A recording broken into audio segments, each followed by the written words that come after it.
রবিবাসরীয় সকালে প্রচারে অতীন ঘোষ। কাশীপুর বেলগাছিয়ার তৃণমূল প্রার্থী অতীন ঘোষ হরে কৃষ্ণ শেঠ লেন থেকে শুরু করেছেন প্রচার। জানিয়ে রাখবো, রবিবাসরীয় সকালে অতীন ঘোষ, তৃণমূল প্রার্থী অতীন ঘোষ, তিনি প্রচারে বেরিয়েছেন, জনসংযোগ সারছেন। সরাসরি রয়েছে সেখান থেকে আমাদের প্রতিনিধি বিক্রান্ত। এই মুহূর্তে কি ছবি উঠে আসছে, কতটা আশাবাদী তিনি, কতটা সাড়া পাচ্ছেন, সাধারণ মানুষ কি বলছে, কি জানা যাচ্ছে?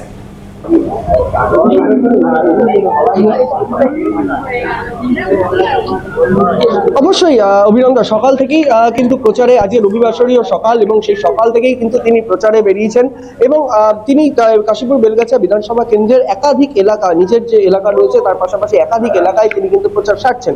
এই মুহূর্তে তিনি গেছেন, তিনি এখনো অবধি তিনি বিভিন্ন যে আবাসনগুলি রয়েছে সেই আবাসনে প্রচার করছেন। একাধিক কর্মী সমর্থক তারা এখানে রয়েছেন, উপস্থিত রয়েছেন। তৃণমূল নেতা শান্তনু সেন, তাকে দেখা যাচ্ছে তার অতীন ঘোষের সমর্থনে তিনিও প্রচারে রয়েছেন। তো সেই জায়গা থেকে দাঁড়িয়ে আমি আগে তার সঙ্গে একবার কথা বলবো, কতটা সাড়া পাচ্ছেন, মানুষও প্রচুর রয়েছেন, দীর্ঘদিনের বিধায়ক অতীন ঘোষ, এবং তাছাড়া কতটা সাড়া পাচ্ছে? এবং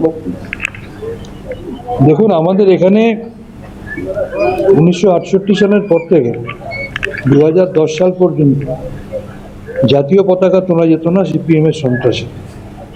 2010-এ মমতা বন্দ্যোপাধ্যায়ের আশীর্বাদে প্রথমে এখানে পৌরসভায় পরিবর্তনের পর সেই থেকে এখানে যে উন্নয়নের কাজ হয়েছে, বিধায়ক, সাংসদ, পৌর প্রতিনিধি সম্মিলিত প্রচেষ্টায় মানুষ এখানে তৃণমূল কংগ্রেস ছাড়া অন্য কাউকে ভাবে না। আমাদের প্রার্থী অতীন ঘোষ, তিনি উপমহানগরিক হিসেবে এবং বিধায়ক হিসেবে বিগত 5 বছর যেভাবে কাজ করেছেন, আমাদের পৌর প্রতিনিধি এখানে যেভাবে কাজ করেছে, সর্বোপরি মমতা বন্দ্যোপাধ্যায় যে আবাস প্রকল্প প্রত্যেকটা বুথে বুথে 10 লক্ষ টাকা করে স্যাংশন এবং সেটার উন্নয়নের কাজ, মানুষ এখানে উন্নয়ন জোড়াফুল তৃণমূলকে সমর্থক করে নিয়ে তৃণমূল কংগ্রেস ছাড়া অন্য কোনো প্রতীকের দিকে তাকাবে। উল্টো দিকে যারা প্রার্থী রয়েছে তারাও বলছেন, বিশেষত বিরোধী প্রার্থী বিজেপি, তারা বলছে মানুষ এবার পরিবর্তন চায়, অন্যান্য সমস্ত জায়গার মতো কাশীপুর বেলগাছিয়াতেও পরিবর্তন দরকার। কি বলবেন কোনো বিষয়? দেখুন, কুব্জ মানুষেরও চিত হয়ে সবার স্বপ্ন হয়, স্বপ্ন মানুষ দেখতেই পারে, দুঃস্বপ্ন বা দিবাস্বপ্নও মানুষ দেখতে পারে। 2021-এও তারা বলেছিল আপকি বার 200 পার, 77-এ আটকে গিয়েছিল, পরে সেটা কমতে কমতে 60-এ নেমে এসছে।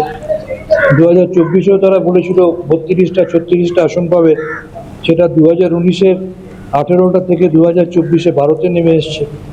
এবার তারা হাফ সেঞ্চুরি করতে পারে কিনা সেটাই দেখা।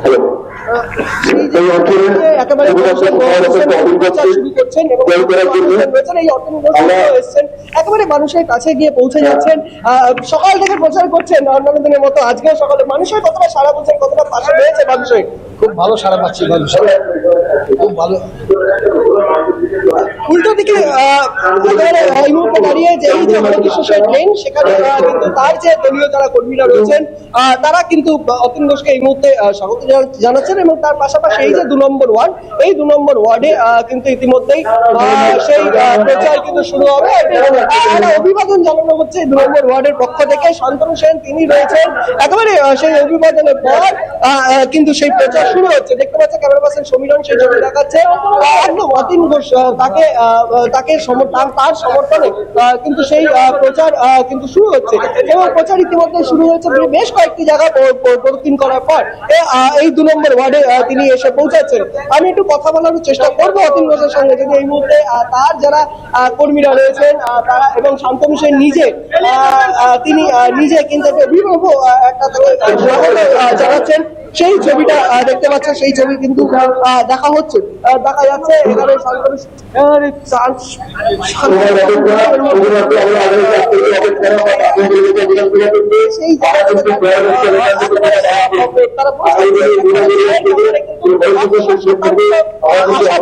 সেই জায়গা থেকে দাঁড়িয়ে কিন্তু তাদের রয়েছেন একদম সেই জায়গা থেকে দাঁড়িয়ে যে দেখতে পাচ্ছি একেবারে তাকে অভ্যর্থনা জানানো হচ্ছে যে আতশবাজি যে সংস্করণ সেই আতশবাজি সংস্করণের মাধ্যমে এখানে তাকে কিন্তু একেবারে তার কিন্তু প্রচারে তাকে সহায়তা করা হচ্ছে। অতীন মাঝখানে মোটামুটি অবস্থায় রয়েছেন সেই জায়গা থেকে দাঁড়িয়ে এই যে প্রচার এই অঞ্চল সেই অঞ্চলে সেই প্রচারে তিনি বেরিয়েছেন স্বাগত জানাচ্ছেন দলের কর্মীরা প্রত্যেকের মনে আশাবাদী। আপনি কতটা আশাবাদী? উল্টো দিকে যারা প্রার্থী তারাও বলছেন পরিবর্তন দরকার, তারাও দেখুন, আমরা 5 বছর কাজ করেছি, মানুষের কাছে রিপোর্ট কার্ড নিয়ে যাচ্ছি, প্রত্যেকটা মানুষকে একটা করে রিপোর্ট কার্ড দিচ্ছি। একটা দেখাই রিপোর্ট কার্ড দাও। হ্যাঁ, সেই রিপোর্ট কার্ড নিয়ে দিচ্ছি। 5 বছরে রাজ্য সরকার, কলকাতা পুরসভা, এমএলএ ফান্ড, এমপি ফান্ড মিলিয়ে আমরা কি কাজ করেছি তার সমস্ত পরিসংখ্যান এই বইটাতে আছে, এবং আগামী দিনে কি কাজ করব তার পরিসংখ্যান আছে। এটা কিন্তু ওয়ার্ড ভিত্তিক আলাদা আলাদা, 1 থেকে 6 নম্বর ওয়ার্ডের 6টা আলাদা বই করা হয়েছে। তার মধ্যে আমরা গত 5 বছরে কি কাজ করেছি, আগামী 5 বছরে কি কাজ করব তার পরিসংখ্যান দেওয়া আছে। সেটাকে মূলধন করে মানুষের দাঁড়ে দাঁড়িয়ে যাচ্ছি। মানুষ দারুণ সারা দেখে, কাজ তো কী হয়েছে দেখা আছে, কার পাড়ায় কী কাজ হয়েছে, এর মধ্যে বিস্তারিত বিবরণ আছে। ফলে এটাকে কোনো সারপ্রেস করার কোনো সুযোগ নেই। তো স্বভাবতই এইটাই আমাদের মূলধন, এটা নিয়ে মানুষের কাছে যাচ্ছি। আর 5 বছর মানুষের সাথে ছিলাম, কাজ করেছি আমরা সবাই মিলে, সেটাই মানুষ দারুণভাবে সাড়া দিচ্ছেন। প্রত্যেক বাড়িতেই যাচ্ছি, মানুষ ভি ফর ভিক্টরি দেখাচ্ছেন, হাত দিয়ে আশীর্বাদ করছেন, বলছেন আছি, এটাই বিরাট পাওয়া। আগামী 5 বছরে কোন কাজটা মনে হয় যে সবার জন্য মানে খুব গুরুত্বপূর্ণ, যেটা এখনো হয়নি, যেটা কিন্তু কাশীপুর বেলগাছিয়া বিধানসভা কেন্দ্রে বিশেষ করে পাইকপাড়া সিটি অঞ্চলে সবথেকে বড় সমস্যা ছিল নিকাশি ব্যবস্থা। এখানে স্বাধীনতার পর থেকেই এই অঞ্চলে জলমগ্নতা, বর্ষায় জলে ডুবে থাকা, এটা একটা নিত্য দৈনন্দিন ব্যাপার ছিল। এখানকার মানুষের এইটা বহুদিনের প্রত্যাশা ছিল যে এটার সংস্কার হবে। আমরা গত 5 বছর এই সংস্কারের কাজটা শুরু করেছি। রাজ্য সরকারের বিপর্যয় মোকাবিলা দপ্তরের আর্থিক সহায়তায়, নগরোন্নয়ন দপ্তরের আর্থিক সহায়তায় বিশাল একটি কাজ দমদম নগরীর হচ্ছে। বীরপাড়া পাম্পিং স্টেশন থেকে চিড়িয়ামলো পর্যন্ত বিরাট 2 মিটারের পাইপলাইন বসছে, এবং তার সাথে 27টি আরটিএল রোড যেটা ওর সাথে সংযুক্ত হয়েছে, সেখানে নিকাশি ব্যবস্থার আমূল পরিবর্তন করা হয়েছে। এবং এই পরিবর্তনের ফলে নিকাশি ব্যবস্থার অনেক উন্নতি হয়েছে, এবং আগে এই বর্ষায় এখানকার মানুষ সেটা অনুভব করতে পারবেন। কিন্তু এতেই আমাদের দায়িত্ব শেষ নয়। আমরা এখানে 3টি পাম্পিং স্টেশন আছে, Arin Ghosh pumping station, Duttabagan pumping station, Birpara pumping station. এই 3টেতেই প্ল্যানিং প্রজেক্ট ডিপার্টমেন্টের কাছে আমার পরিকল্পনা জমা দেওয়া আছে। এই 3টের পাওয়ারটাকে মানে কার্যক্ষমতাটাকে আরও বাড়াতে হবে। স্বাধীনতার পর তৈরি হয়েছে, তার আধুনিকতা হয়নি।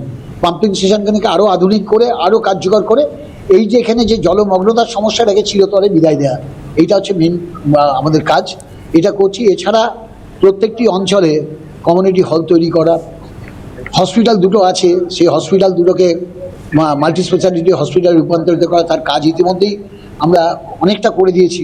নর্থ সুপারবন হসপিটাল বন্ধ হয়ে যাওয়া হসপিটালকে চালু করেছি, এটা বিধানসভা কেন্দ্রের মধ্যেই আছে। ইন্দিরা মাতৃসদন তাকে চালু করার পরিকল্পনা করেছি, এখন আপাতত চালু হয়েছে, কিন্তু ওটা মাল্টি স্পেশালিটি মেটারনিটি হসপিটাল হিসেবে করার আমাদের প্রতিশ্রুতি রয়েছে। এবং পাশাপাশি আমরা এই প্রত্যেকটি ওয়ার্ডে কলকাতা পুরসভা থেকে 2টো করে স্বাস্থ্যকেন্দ্র করে দিয়েছি। এই 6টা ওয়ার্ডে একমাত্র বিধানসভা কেন্দ্র, যেখানে প্রতিটা ওয়ার্ডে 2টো করে স্বাস্থ্যকেন্দ্র তৈরি হয়ে গেছে। রবিবাসরীয় সকালে তৃণমূল প্রার্থী প্রচারে অতীন ঘোষ রয়েছেন তৃণমূল প্রার্থী, এবং সেই ছবি তুলে ধরার জন্য ধন্যবাদ জানাবো বিক্রান্তকে, এবং আমাদের নজর থাকবে সেদিকে।